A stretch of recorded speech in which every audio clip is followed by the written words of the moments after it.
Hi, welcome to Waterstone Mortgage's Weekly Update. I'm Pam Beatty. And I'm Jeff Anclem.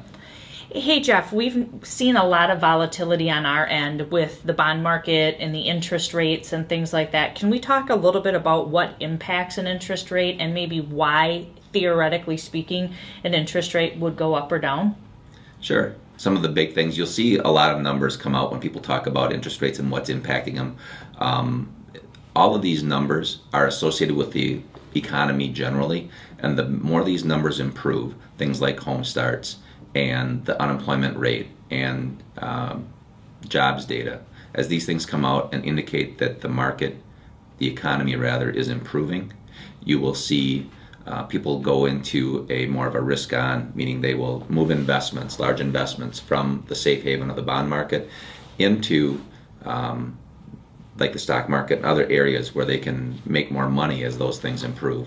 As people move their investments out of the bond market, there's less demand for those bonds, which means that the price of those bonds is going to decrease, and there's an inverse relationship between the price of the bond and the yield associated with it. So as the price of that bond decreases, the interest rate is going to increase.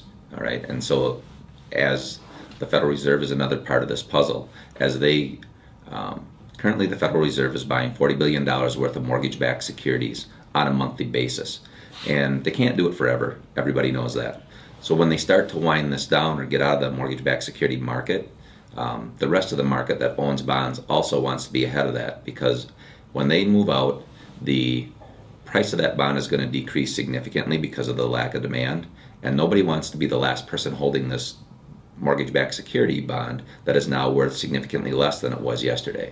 So the market wants to be ahead of the Federal Reserve. They're currently still buying $40 billion worth on a monthly basis, but when the market hears that they might quit buying or slow down their purchases, they will dump or offload significantly their mortgage-backed security holdings. And when they do that, the price of that bond decreases, even though the Federal Reserve is still actually actively purchasing $40 billion worth on a monthly basis. And that's what you see going on right now, and why you've seen rates be real volatile.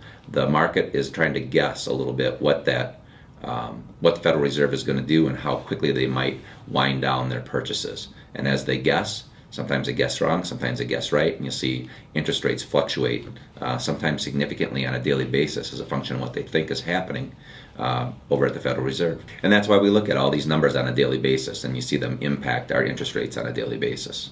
Maybe an easy way to summarize this would be, right now there's a couple of different things going on. The Fed is still buying their $40 billion a month in mortgage-backed securities. However, as the economy improves and there's whispers or inklings that they might start to pull back, everybody else wants to jump the gun and pull back first, which causes some volatility in the pricing.